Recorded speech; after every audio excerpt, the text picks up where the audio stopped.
Today's video is one I've been wanting to make for a long time because it really gets to the heart of who we are as transplant recipients: resilient, adaptable, and stronger than we've ever given ourselves credit for. This isn't the inspirational poster kind of resilience.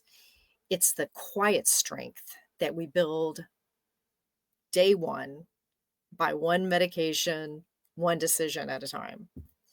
Aloha, transplant warriors. Welcome back to my channel. If you're new here, I am Gina, and I help organ transplant recipients to rebuild their energy, reclaim their strength, and fully step into their second chance at life. Why? Because you deserve it. When you live with a transplant, adaptation becomes second nature, and you might not even realize it. So, for instance, you adapt to new routines, alarms for medications, follow up appointments, labs, hydration, food timing, all of it. You also adapt to immunosuppressants, which keep you alive, but also introduce fatigue, fogginess, mood swings, and side effects, including the ones you may not have been warned about.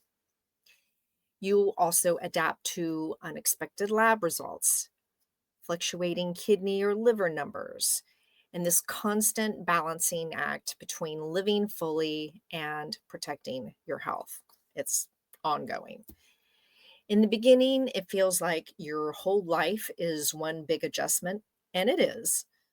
It's like you're trying to keep up with a body that doesn't feel predictable anymore, and it is a challenge. And I think the main thing that no one talks about is the psychological changes. So, for instance, you are adapting to a chronic illness. Living with a transplant means that you are living with a chronic illness.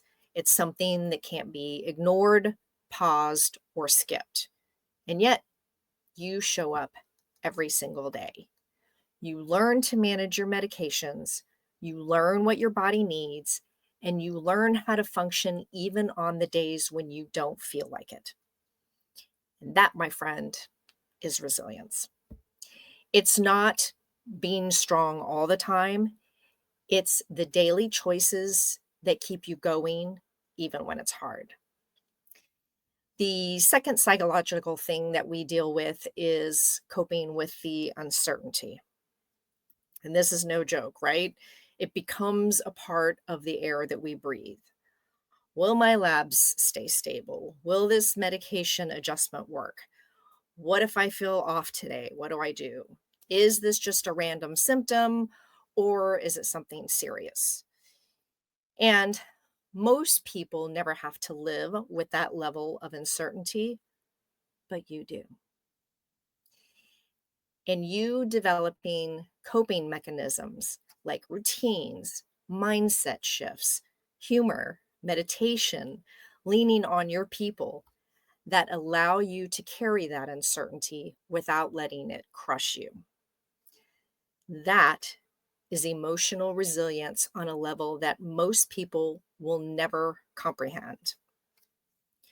And then the third psychological resilience is post traumatic growth. And this is something you may not have heard of before. I know that I have never heard anybody talk about it, but a lot of transplant recipients experience post traumatic growth, which is a positive psychological shift that comes after surviving something so life changing. And not everyone experiences it right away, but when it happens, it sounds something like this: I appreciate my life more than I did before. My relationships feel deeper and more meaningful, and I'm stronger than I ever knew. And I see myself differently now. The trauma may have shaped us, but the growth is what carries us forward.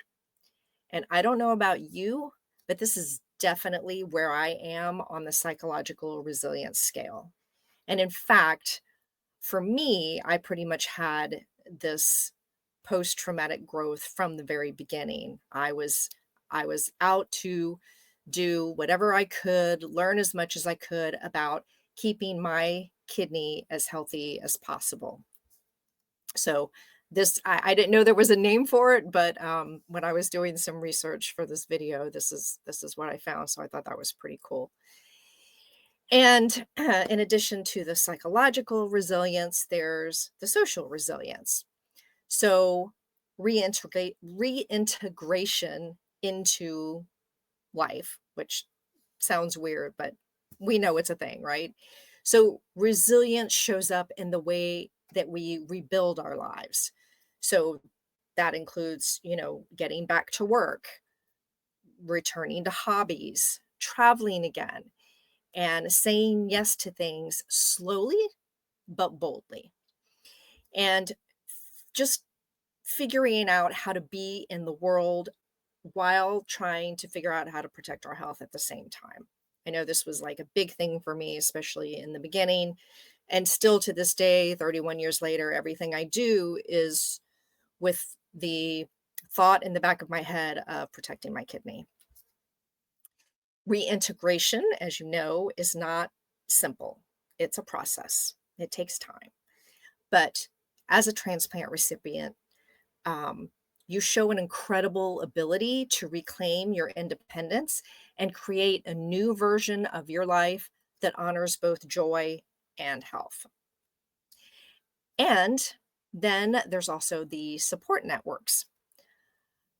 This resilience comes from people around us. So, family members who set alarms with us, especially in the beginning, friends who learn what low energy day means, and support groups that are online and in person, where you show up and finally feel understood.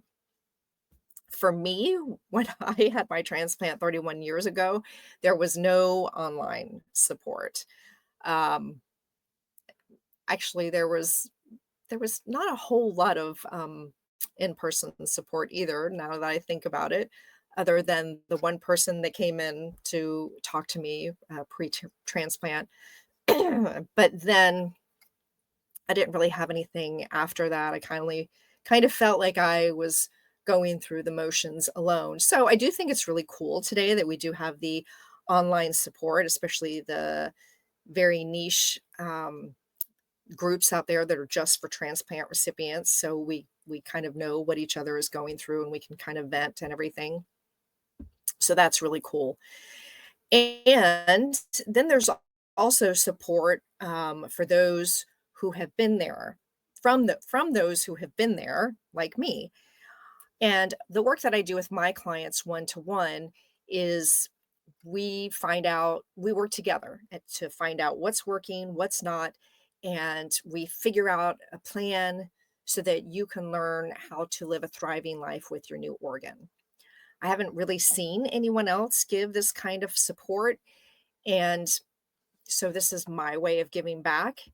And I just love being able to support others in this group because, again, I didn't really see, I didn't really have the support um, post transplant. And apparently, from what I've seen online and other groups, that's really something that a lot of transplant recipients are still struggling with today. So I was like, you know what? I've been wanting to get back for a long time. This would be a great way for me to do it because I've been there. I've been through the rough times and the good times, and I want you to thrive in your second chance. So if you're interested in a more intimate container like that, let me know. Because transplant survivors don't have to walk this journey alone. Strong support networks amplify resilience and they help us to adapt to the physical, the emotional, and the mental layers of life after transplant. And many transplant recipients eventually step into advocacy, which is like what I'm doing and like what I mentioned, that woman who came to talk to me, what that was essentially what she was doing too. So, and that could be formally or informally. They can share their stories, which is something that I've done and I've seen a lot of other people do. Normalizing life after transplant, supporting newly transplanted patients, talking about organ donation, of course, as we all know, very important, and making sure others don't feel alone. So these are just some of the ways that people advocate, and it looks different for everybody. And that's resilience too, turning a lived experience into impact. And over time, you realize that every adaptation, every medication, every moment of uncertainty, every pivot has built something inside of you. It's a deeper patience, maybe not at the beginning, but truly, you become more patient, fuller gratitude for sure, and a quieter but a more powerful strength. Resilience isn't something we were born with, it's something we've built through every adjustment we never asked for, but we've made anyway. And to me, it is the quiet strength of every transplant recipient. So if you're a fellow transplant warrior navigating your new normal, know this: every adjustment you make is a sign of strength. Every adaptation is shaping a more resilient version of you. You are not falling behind, you're evolving. If this message resonated, please give this video a thumbs up so that more transplant warriors can find it. And if you're looking for tools to rebuild your energy, reduce your stress, and feel strong in your second chance at life, please subscribe. This channel is here to support you. And if you have any questions, let me know in the comments, and I will see you in the next video.